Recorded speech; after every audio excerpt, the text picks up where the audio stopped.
Selamat siang jemaat yang dikasihi Tuhan. Salam sejahtera dalam kasih Tuhan Yesus Kristus. Apa kabar hari ini? Tetap semangat ya di tengah cuaca terik ya. Beberapa waktu yang lalu saya ngobrol dengan seorang rekan gitu ya. Kita itu udah 2 bulan loh nggak turun hujan. Kebayang nggak? Waktu itu zaman Elia, dia setengah tahun nggak turun hujan. Tapi hari ini kita nggak mau bicara soal itu. Kita mau bicara bahwa teriknya panas, teriknya matahari, cuaca yang panas, biarlah itu tidak mempengaruhi hati kita untuk panas, ya, pikiran kita untuk panas. Karena kita ada firman Tuhan yang bisa meneduhkan kita. Amin. Kita akan berdoa terlebih dahulu sebelum kita merenungkan firman Tuhan. Bapa di dalam surga, kami datang kepadamu siang hari ini mengucap syukur untuk kebaikan-Mu. Di tengah cuaca yang begitu terik dan lebih ekstrim dari hari-hari yang lalu. Di tengah banyak hal yang kami jumpai menjadi hal yang sulit bagi kami. Kami tetap percaya Tuhan tidak meninggalkan kami dan kami boleh tetap merasakan pemeliharaan, kasih dan rahmat Tuhan yang selalu baru setiap pagi. Kami mengucap syukur siang hari ini. Kami diberi kesempatan untuk mendengarkan firman Tuhan. Teduhkan hati kami Tuhan, pikiran kami, sehingga kami dapat mendengarkan firman-Mu dengan baik dan melakukannya dalam kehidupan kami. Kami mengucap syukur, menyambut berkat firman-Mu di dalam nama Tuhan kami, Yesus Kristus. Haleluya. Amin. Bapak Ibu Saudara yang dikasihi Tuhan, penting banget bagi kita, penting sekali kita mengelola pikiran kita, ya. Mengelola pikiran kita. Karena apa yang akan kita lakukan, apa yang kita ucapkan, apa yang akan menjadi tindakan kita, itu sangat dipengaruhi oleh pikiran. Bagaimana kita mengelola pikiran kita? Rasul Paulus memberikan nasihat kepada kita di Filipi pasal 4 ayat 8. Jadi akhirnya saudara-saudara, semua yang benar, semua yang mulia, semua yang adil, semua yang suci, semua yang manis, semua yang sedap didengar, semua yang disebut kebajikan dan patut dipuji, pikirkanlah semuanya itu.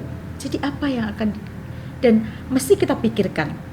Saudara, sebagai anak Tuhan, kita disebut umat Kristen, Kristiani, kita mesti punya gaya hidup. Kita punya style yang berbeda, lifestyle yang berbeda.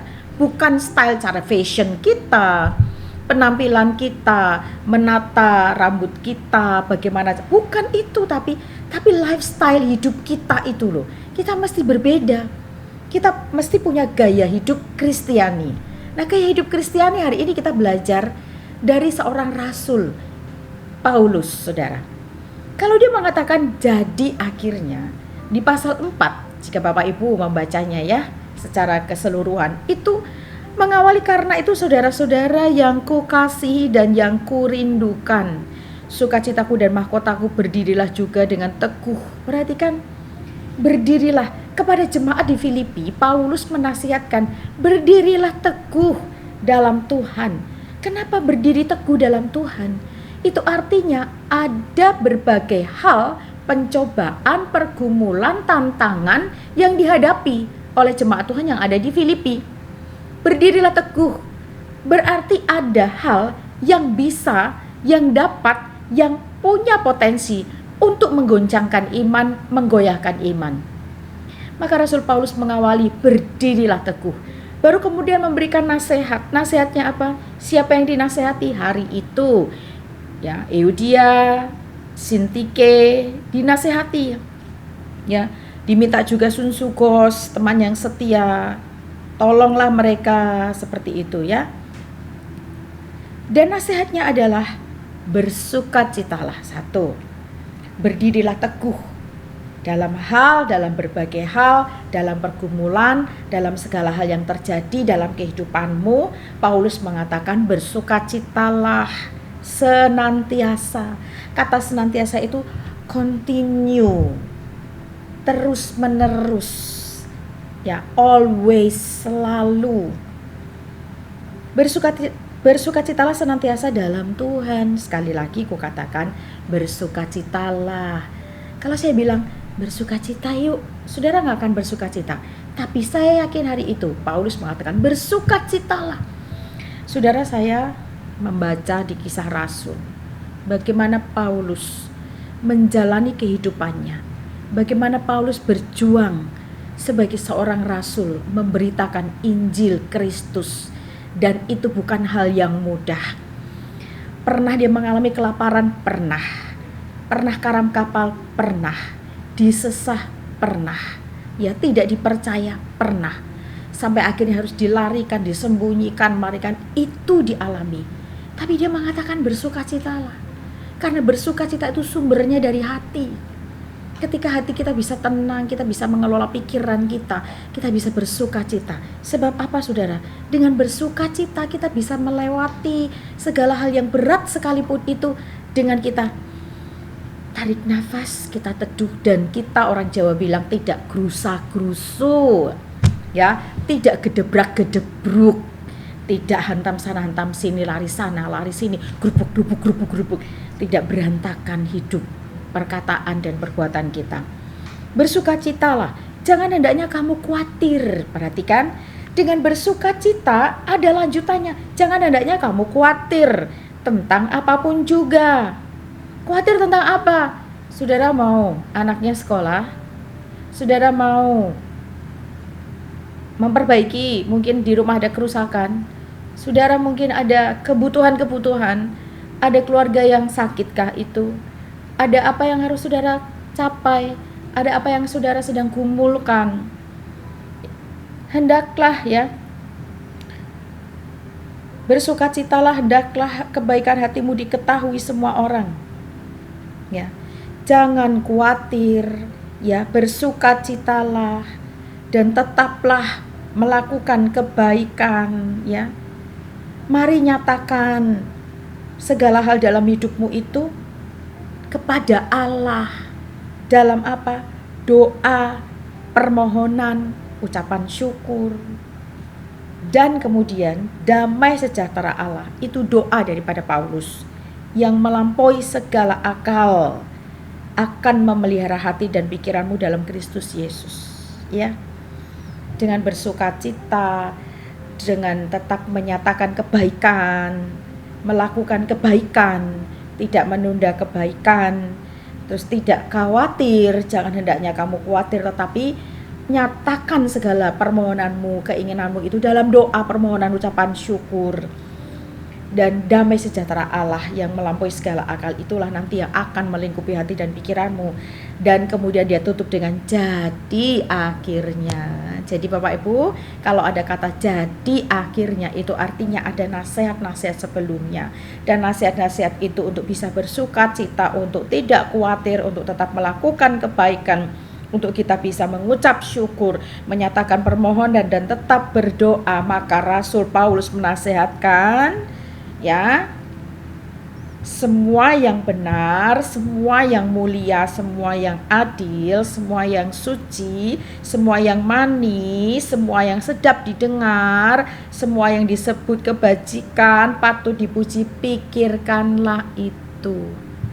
Ketika pikiran kita dipenuhi dengan hal-hal yang positif, hal-hal yang adil, hal-hal yang suci, hal-hal yang manis, yang dari Tuhan, perkataan Tuhan, janji Tuhan, firman Tuhan, ketika pikiran kita dipenuhi dengan hal-hal itu, maka yang keluar dalam tindakan, ucapan kita, itu adalah kebajikan, itu adalah kebaikan, ya.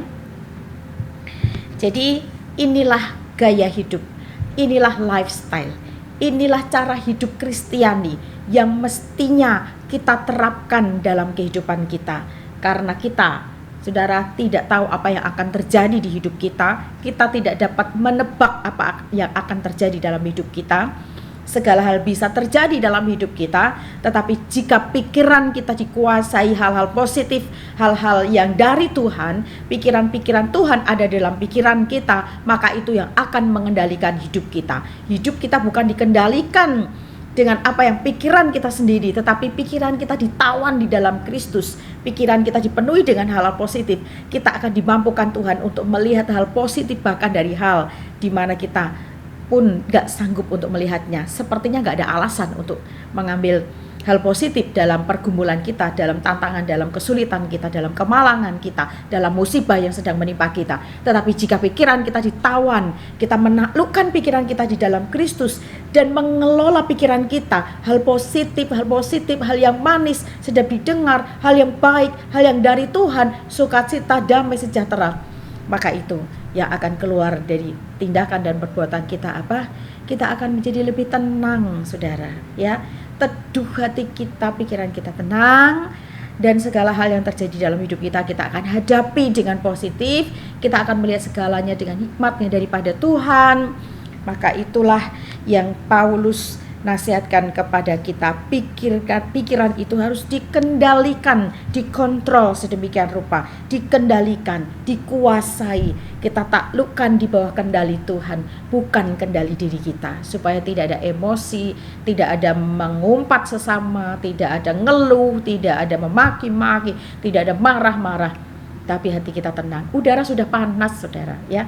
Jangan hati dan pikiran kita pun jadi panas, ya. Udara di luar panas, hidup kita menjadi lebih sulit, barang-barang mulai naik, dan mungkin kita terpengaruh dengan berita-berita yang ada. Gimana gak terpengaruh setiap hari yang kita pegang handphone, setiap hari yang kita lihat televisi, semua menyuguhkan berita-berita yang bisa membangkitkan emosi kita. Tapi kita sebagai orang-orang Kristen yang sudah dimenangkan dan kita punya Tuhan, biarlah pikiran kita dikuasai oleh Tuhan, takluk pada Tuhan, kita menaklukkan pikiran kita kepada Tuhan. Biarlah ini menjadikan renungan bagi kita, saudara, saya dan saudara, di tengah-tengah cuaca, di tengah-tengah kehidupan yang tidak mudah, ya, di tengah-tengah kehidupan yang tampaknya di luar juga panas, ya, tapi hati pikiran kita bisa tetap tenang. Amin. Ya, mari kita belajar, ya saudara. Kita belajar, kita minta kepada Tuhan. Amin. Tuhan Yesus memberkati saudara, tetap tenang. Taruh pikiran Tuhan dalam pikiranmu. Tuhan Yesus memberkati. Mari kita berdoa. Bapa surgawi, firman-Mu berhenti disampaikan oleh hamba-Mu dalam keterbatasan waktu, keterbatasan penyampaian.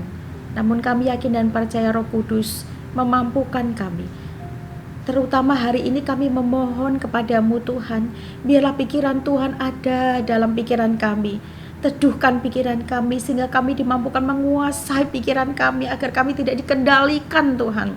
Untuk menjadi mudah emosi, mudah marah-marah Tuhan. Mudah khawatir, mudah pesimis, tetapi kami tetap berpikiran positif. Kami tetap menaklukkan pikiran kami di bawah Tuhan, di bawah kendali daripada Tuhan, di bawah kedaulatan Tuhan. Taruhlah pikiran-Mu di pikiran kami Tuhan, agar kami tetap teduh, tetap tenang, menghadapi berbagai hal yang terjadi dalam kehidupan ini, yang di luar daripada kendali kami. Karena kami yakin dan percaya, Engkau sajalah, Engkau Tuhan tetap pegang kendali atas hidup kami. Tolonglah kami ya Tuhan melakukan firman-Mu. Tolonglah kami ya Roh Kudus. Teduhkan kami. Dalam nama Bapa, Putra dan Roh Kudus, kami mengucap syukur. Haleluya. Amin.